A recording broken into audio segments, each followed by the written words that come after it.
हम और आप इस वक्त एक ऐसी महफिल में हाजिर हैं जिस महफिल का ताल्लुक उस अजीम जात से है जिसकी मोहब्बत का चिराग सदियों के गुजरने के बाद भी हमारे सीने में जल रहा है। हमने ताजदारे बगदाद को देखा तो नहीं, लेकिन जिनको देखा है उससे ज्यादा उनसे हम मोहब्बत करते हैं। और ये बात याद रखें, हर किसी की मोहब्बत दिल में पैदा नहीं होती, मोहब्बत उसकी पैदा होती है जो कुछ एहसानात हम पर ऐसे करे जो एहसानात दूसरे हम पर न करते हों। गौसे पाक का एहसान कल भी है, आज भी है और कयामत तक जारी व सारी रहेगा। मैं शायद के उल्लासनगर एक तवील अरसे के बाद हाजिर हुआ हूं। कमोबेश 30-35 साल पहले मेरा यहाँ पर हर हफ्ते आना होता था। तिजारत की गरज से मैं आता था, लेकिन जब से तिजारत के मैदान की बजाय इस रास्ते का मैं मुसाफिर बना हूँ, उसके बाद से मेरा यहाँ आना नहीं हुआ था। लेकिन मौलाना सद्दाम साहब के इसरार पर आज मैं यहाँ पर हाजिर आया हूँ। मैं कुछ जरूरी बातें आपको समझाना चाहूँगा। सबसे पहली चीज तो यह है कि आप और हम अपनी पहचान बनाएं, अपनी आइडेंटिटी बनाएं। दुनिया में हर इंसान की कोई न कोई शनाख्त या कोई न कोई उसकी पहचान हुआ करती है, और उसी पहचान से वो इंसान पहचाना जाता है। रसूल गिरामी वक़ार सल्लल्लाहु ताला अलैहि वसल्लम ने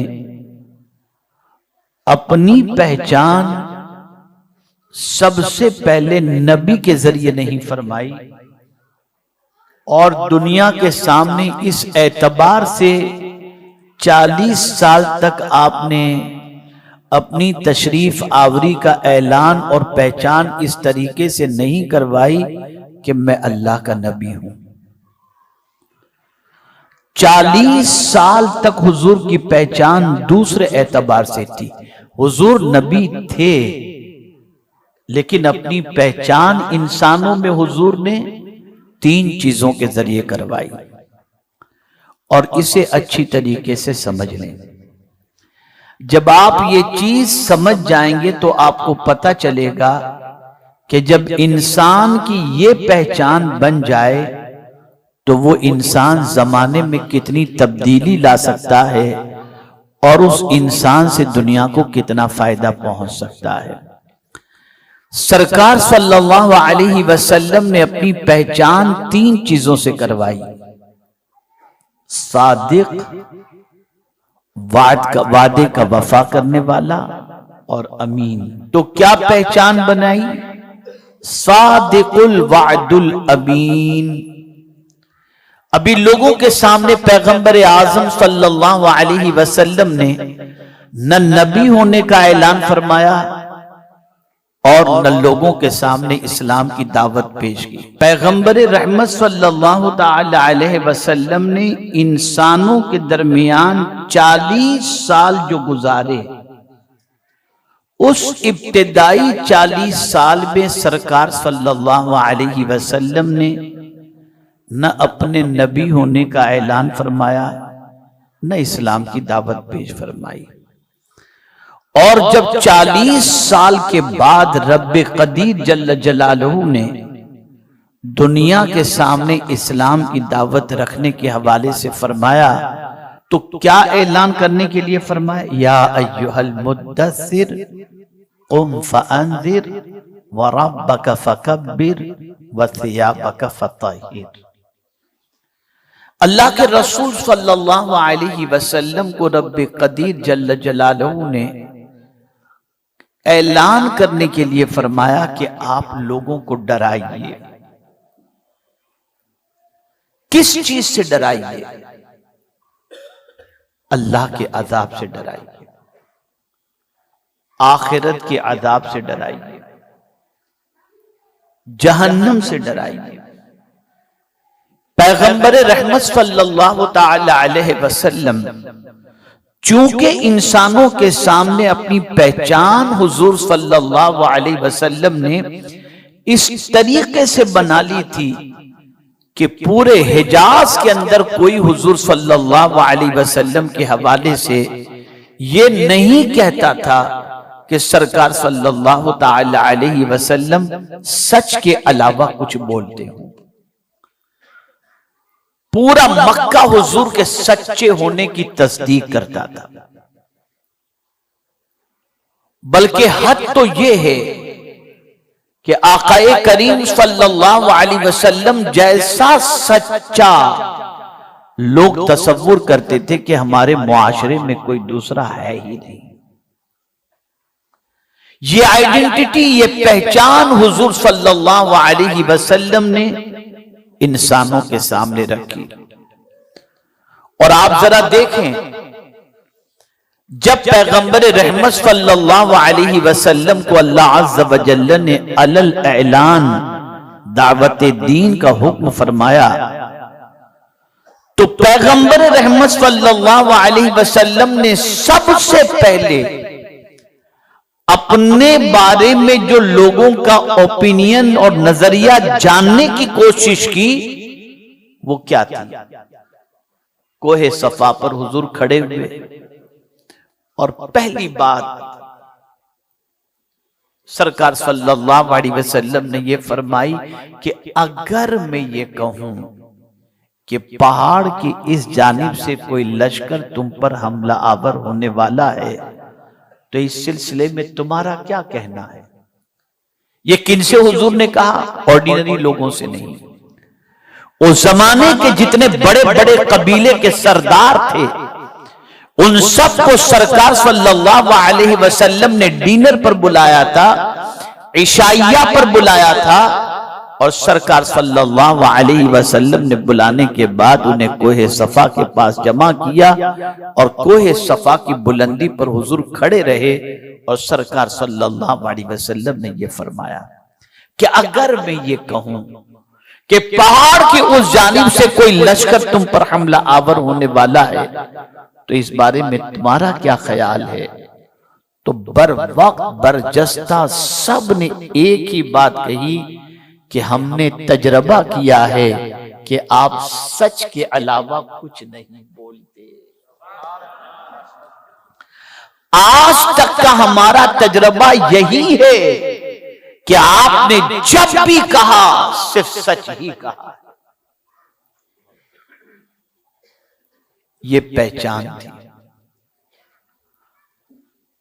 और इस पहचान के बाद मेरे आका सल्लल्लाहु ताला अलैहि वसल्लम ने फरमाया, क़ूलू ला इलाहा इल्लल्लाह तुफ्लिहू, कलमे तैयबा पढ़ो कामयाब हो जाओगे।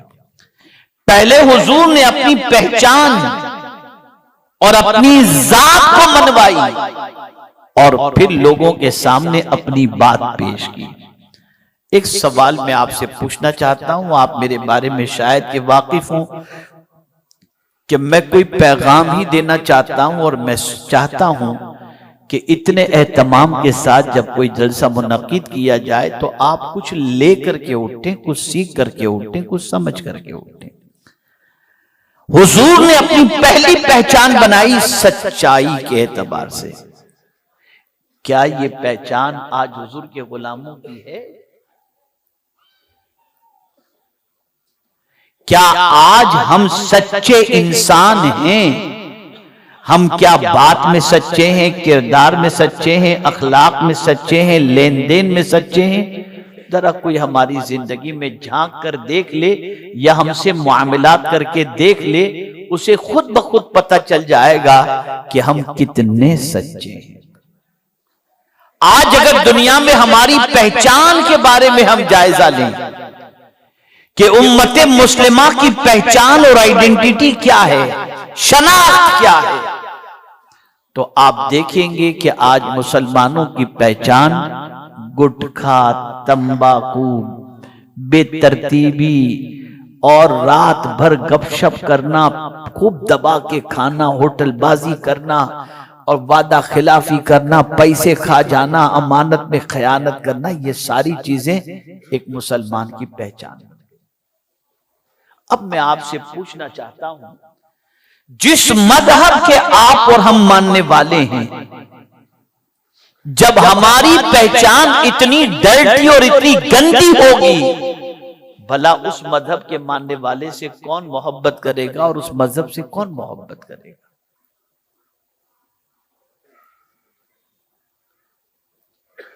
हमें अपनी पहचान सबसे पहले चेंज करनी होगी। मुसलमान हैं, इससे बड़ी पहचान और क्या हो सकती है? लेकिन हुजूर सल्लल्लाहु अलैहि वसल्लम के इरशाद की रोशनी में अगर हम देखने के लिए निकलें तो क्या हम कामिल मोमिन हैं, कामिल मुसलमान हैं? आइए हुजूर सल्लल्लाहु अलैहि वसल्लम से हजरत अबू उमामा रदी अल्लाह तआला अन्हु ने दरियाफ्त फरमाया, या रसूल अल्लाह सल्लल्लाहु तआला अलैहि वसल्लम, मल ईमान, ईमान क्या है? तवज्जो चाहूंगा। पूछने वाले जलीलुल कद्र सहाबी अर्ज करते हैं, या रसूल अल्लाह सल्लल्लाहु तआला अलैहि वसल्लम, ईमान क्या है? आका करीम सल्लल्लाहु अलैहि वसल्लम ने इरशाद फरमाया, इज़ा सर्रत का हसनतुक वसाअत का सय्यअतुक फअंत मुमिन। आका करीम सल्लल्लाहु अलैहि वसल्लम ने फरमाया, जब तेरी नेकी तुझे खुश कर दे, जब तेरी नेकी तुझे खुश कर दे और तेरा गुनाह तुझे बेचैन कर दे, बस तू मोमिन है। जब मुसलमान से नेकी हो तो मुसलमान खुश हो जाए कि अल्लाह तेरा करम है कि तूने मुझे नेकी की तौफीक अता फरमाई। आकाए करीम सल्लल्लाहु अलैहि वसल्लम ने फरमाया, जब तेरी नेकी तुझे खुश कर दे और तेरा गुनाह तुझे बेचैन कर दे, बस तू मोमिन है। एक सवाल पूछता हूं, क्या आज का मुसलमान गुनाह करके बेचैन होता है? क्या आज के मुसलमान से कोई गुनाह हो जाए तो क्या वो खाना छोड़ता है? क्या आज के मुसलमान से कोई गुनाह हो जाए तो वो रात को उठ उठ के रोता है? गुनाह करके वो खुश नजर आ रहा है, गुनाह करके मौज मस्ती करता नजर आ रहा है। अब अगर किसी की पोजीशन ये हो जाए कि खुले आम अल्लाह की नाफरमानी करने के बाद भी उसे कोई गम न हो, तो मुझे कुछ नहीं कहना, हुजूर के इरशाद की रोशनी में मैं बता देता हूं कि वो कामिल मोमिन है या नहीं। आज जितनी भी परेशानियां हैं, जितनी भी तकालीफ हैं, जितनी भी मुसीबतें दरवाजों पर दस्तक देती हैं, इसमें किसी का कोई किरदार नहीं है, सब कुछ हमारा किया हुआ है जिसकी सजा हम आज भुगत रहे हैं। मैं नहीं कहता, कुरान कहता है, मां असाबका मिन मुसीबतिन फबिमा कसबत ऐदीकुम। जो मुसीबतें तुम्हें पहुंचती हैं, ये सब कुछ हमारे हाथों की कमाई है। और अगर हम सच्चे हो गए और हम अच्छे हो गए तो मेरा रब हमारी इस तरीके से हालत बदल देगा कि हम कभी ख्वाबो ख्याल में भी नहीं सोचे होंगे अल्लाह इतनी अच्छी जिंदगी हमारी बना देगा। आज बड़े अफसोस के साथ मुझे यह कहना पड़ रहा है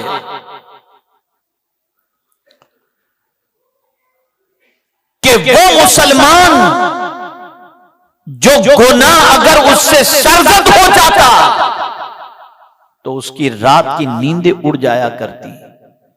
कभी गुनाह के होने का ख्याल याद आ जाता तो उसकी नींदें हराम हो जाती। लेकिन आज यही मुसलमान है, रात भर गुनाह, दिन भर गुनाह, सुबह गुनाह, शाम गुनाह, उसे कोई फर्क नहीं पड़ता। हज़रत अब्दुल्लाह इब्न मुबारक रज़ियल्लाहु मौला तबारक व तआला अन्हु इरशाद फरमाते हैं, मैंने एक नौजवान को एक रास्ते के किनारे पर खड़े होकर रोते हुए देखा, रोते हुए। मैंने सोचा शायद किसी का इंतजार कर रहा है और कोई नहीं आया इसलिए रो रहा है, या इसका कुछ पैसा या कोई चीज गुम गई होगी इसके लिए ये रो रहा है। तो हजरत अब्दुल्लाह इब्न मुबारक रज़ियल्लाहु ताला अन्हु फरमाते, मैं काफी देर तक खड़ा रहा, उस बंदे को, उस नौजवान को देखता रहा कि देखो ये रो रहा है तो रीजन क्या है। जब बहुत देर हो गई लेकिन उसके आंसू नहीं थमे और वो वहां खड़े खड़े रो रहा था, तो हजरत अब्दुल्लाह इब्न मुबारक रज़ियल्लाहु ताला अन्हु फरमाते, मैं गया, उसके कांधे पर हाथ रखा और मैंने कहा, बेटे क्यों रो रहे हो, क्या कोई चीज गुम गई या कोई आने वाला था वो नहीं आया? कहता है नहीं, मैं किसी के इंतजार की वजह से नहीं रो रहा और न किसी चीज के गुम हो जाने की वजह से रो रहा हूं। हजरत अब्दुल्लाह इब्न मुबारक ने फरमाया, फिर रो क्यों रहे हो? अर्ज करता है, हुजूर बस एक ही वजह से, यही वो जगह है जहां मुझसे एक मर्तबा गुनाह हो गया था, तो आज यहां आया तो मुझे वो गुनाह याद आ गया। अब मैं डर रहा हूं कि कयामत में ये जमीन जब मेरे खिलाफ मेरे गुनाहों पर गवाही देगी तो मेरा अंजाम क्या होगा। इसलिए मैं यहां खड़े रह करके रो रहा हूं कि आंसुओं के जरिए इस जमीन पर लगे हुए गुनाहों के धब्बों को मिटा सकता।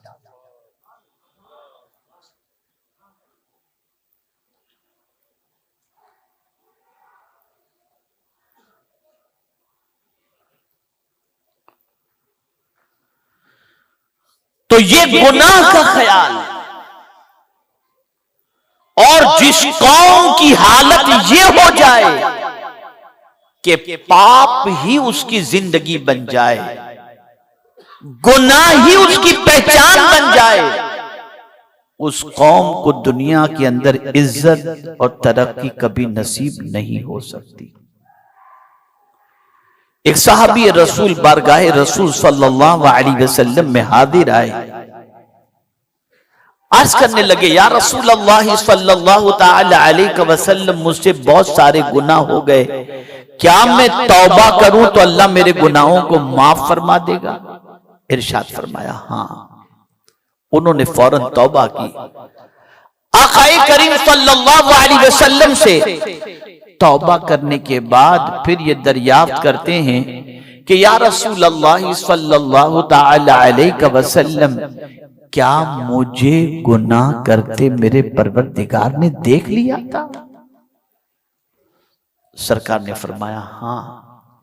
इतना सुनना था वो सहाबी चीख उठे, जिस रब का रिज्क मैंने खाया उसी रब की नाफरमानी उसके सामने मैंने कर ली। वो देख रहा था और चीख मारी और उनकी रूह परवास कर गई। अर्ज करने का मंशा ये है, अगर कोई ये तसव्वुर करता हो कि स्ट्रेस, डिप्रेशन, इन सारी चीजों की वजह गुर्बत या कोई परेशानी है, मैं कहता हूं नहीं, गलत है।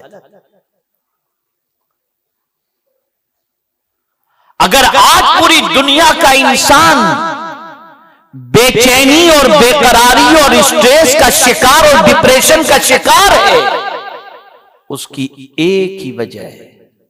मैंने अलीगढ़ मुस्लिम यूनिवर्सिटी के अंदर यही बात मैंने कही थी प्रोफेसर्स और स्टूडेंट्स के दरमियान।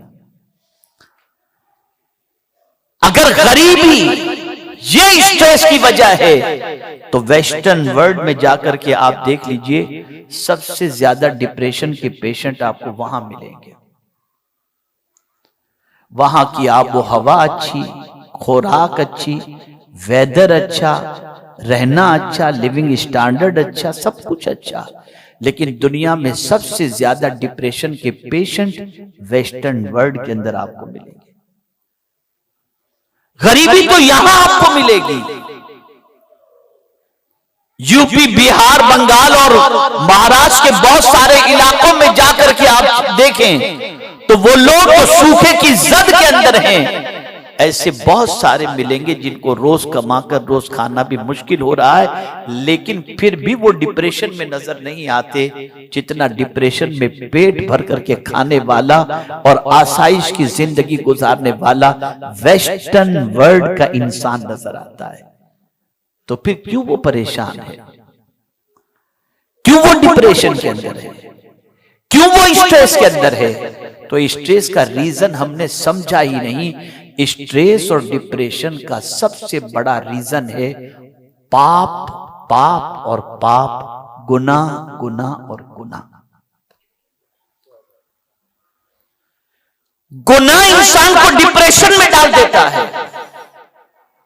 गुनाह इंसान को स्ट्रेस में डाल देता है, गुनाह से इंसान का दिल कमजोर हो जाता है, गुनाह से इंसान का दिल घबराने लगता है। कभी भी आप देख लें जिंदगी में गुनाह करने वाला फ्रेश नजर नहीं आएगा और नेकी करने वाला अपसेट नजर नहीं आएगा। देख लीजिए,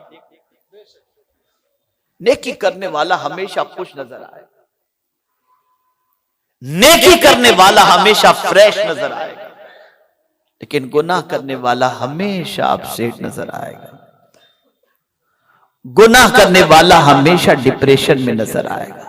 और दुनिया ये चाहती है कि पूरी दुनिया डिप्रेशन में चली जाए, इसलिए अब YouTube के जरिए और सोशल मीडिया के जरिए इतनी गंदगी फैलाई जा रही है कि अल-इयाज़ु बिल्लाह, आज के दौर के अंदर कोई इंसान पाक रहना चाहे और वो स्मार्टफोन यूज कर रहा हो, इम्पॉसिबल कि वो पाक रह सके या उसका जहन पाक रह सके।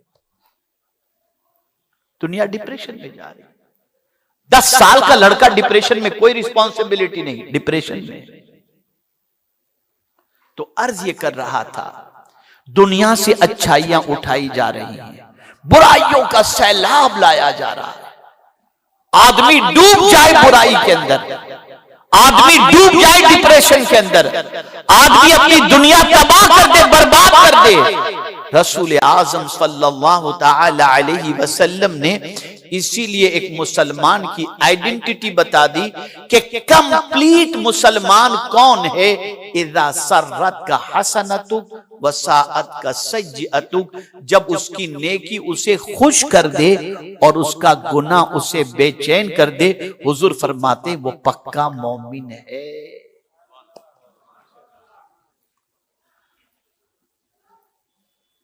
मेरे प्यारे आका सल्लल्लाहु ताला अलैहि वसल्लम के प्यारे दीवानों, दुनिया में बहुत सारों ने अपनी आइडेंटिटी बनाई, अपनी पहचान बनाई, लेकिन सबसे अच्छी और सच्ची पहचान अगर किसी की है तो उस बंदे की है जो वही सबसे अच्छा है जो सच्चा है। जो सच्चा है वही अच्छा है, इसलिए कि सच्चाई इतनी बड़ी ताकत है और इतनी बड़ी उसकी कुव्वत है कि सच को आंच नहीं, जैसे कि मसल मशहूर है।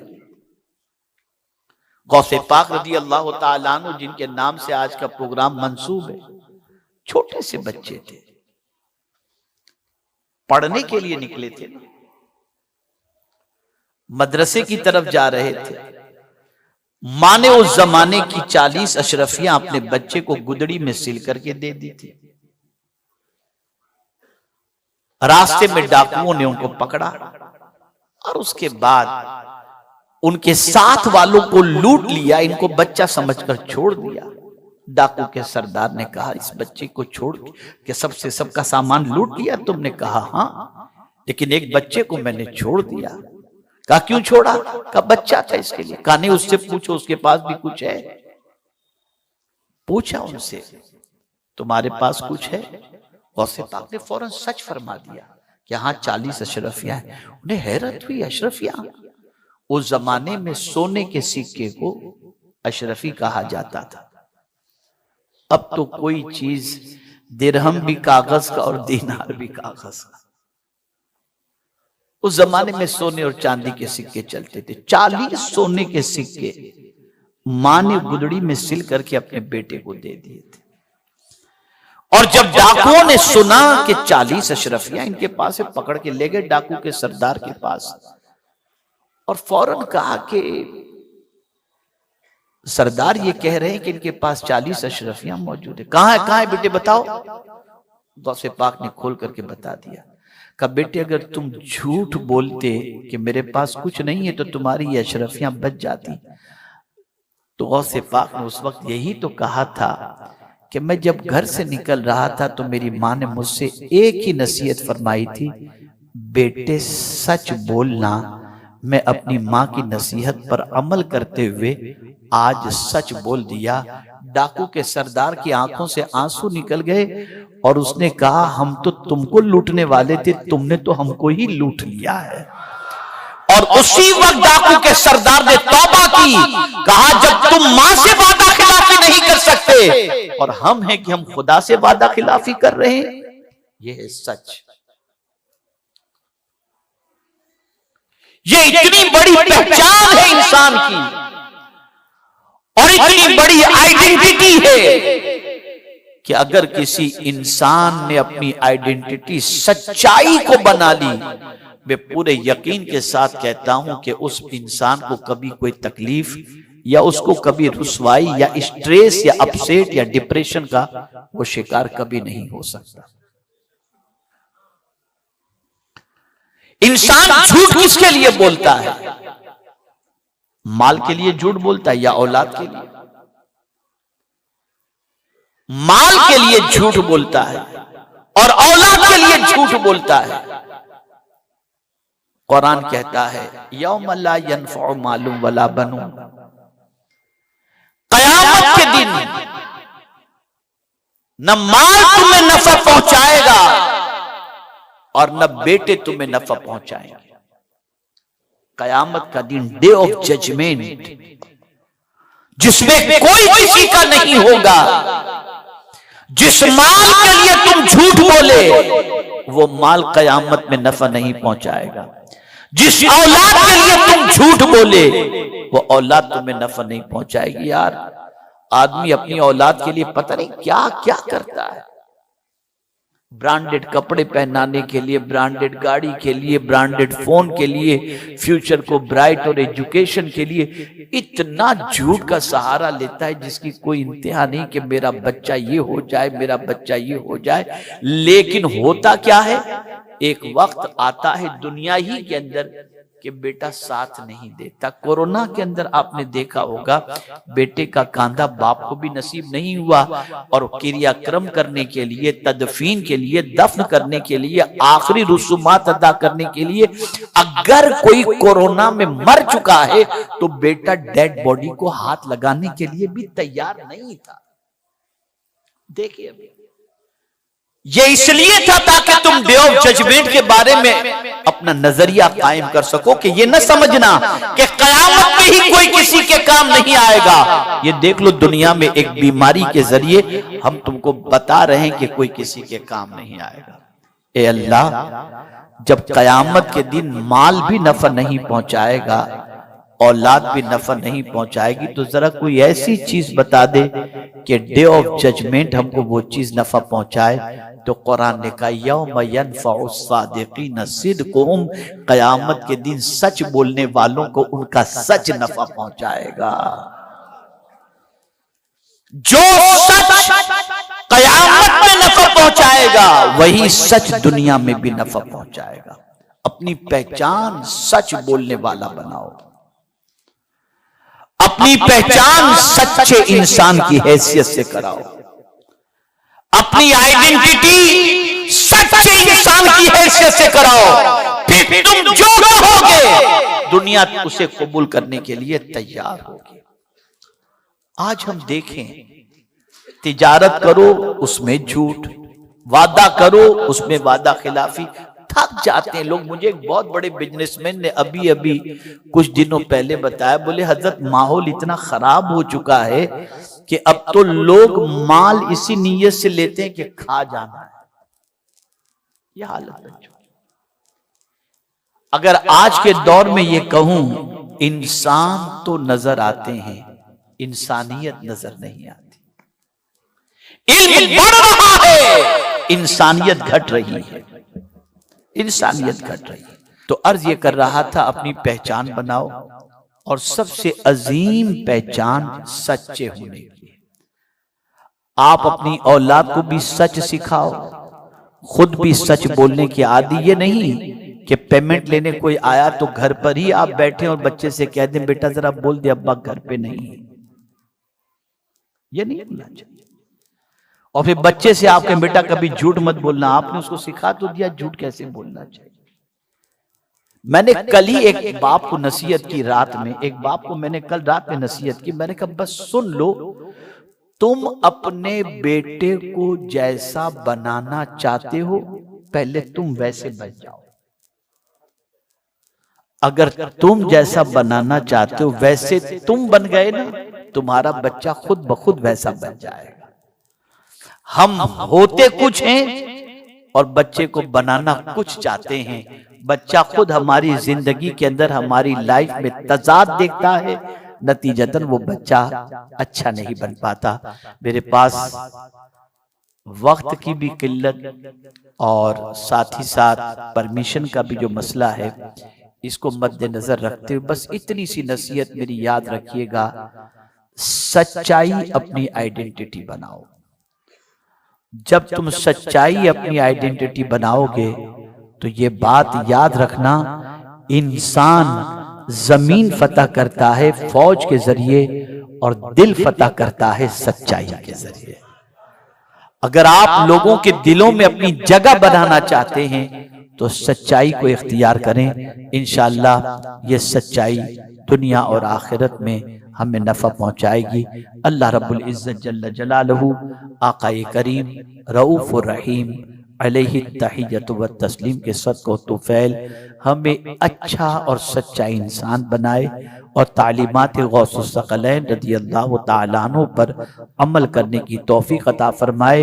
गौसे पाक रज़ियल्लाहु ताला अन्हु ने फरमाया कि अगर कोई इंसान बेहतरीन इंसान बनना चाहे तो दो चीजें इख्तियार करे, सिद्क़े मकाल और अक्ले हलाल। हलाल खाना खाए और सच बोले, अल्लाह ताला उसे मुस्तजाबुद दावात कर देगा, यानी वो जिसके लिए दुआ करेगा अल्लाह उसकी दुआओं को कबूल फरमा लेगा। मेरे बच्चों, मेरे साथियों, मेरे नौजवान भाइयों, मैं इस वक्त देख रहा हूँ एक बड़ी तादाद नौजवानों की और बच्चों की है। मैं आप सबसे गुजारिश करूंगा, लंबा सफर है आपकी जिंदगी का, अगर उस जिंदगी के सफर को अच्छी तरीके से गुजारना चाहते हैं तो बस आज से वादा कर लें कि एक अच्छे इंसान की हैसियत से आप अपनी जिंदगी गुजारेंगे, यानी सच बोलेंगे, सच की पाबंदी करेंगे, नमाज की पाबंदी, गुनाह से बचना। अल्लाह न करे उम्र के तकाजे के एतबार से कभी गुनाह हो जाए तो रो रो कर अपने रब की बारगाह में तौबा करके आइंदा गुनाहों से बचने की कोशिश करें। हालात बड़े संगीन हैं, गुनाहों का सैलाब बहुत तेजी के साथ घरों के अंदर दाखिल हो रहा है। पहले गुनाह करने के लिए इंसान गुनाहों के अड्डे पे जाता था, अब गुनाह खुद चलकर उसके घर तक पहुंच चुका है। अगर आज के दौर में हम अपने आप को गुनाहों से नहीं रोके, बुराइयों से नहीं रोके, तो एक अच्छे इंसान की बात तो बहुत दूर की है, हम अपनी जिंदगी भी तबाह कर बैठेंगे और आखिरत भी तबाह कर बैठेंगे। अल्लाह हम सब पर करम की नजर फरमाए। व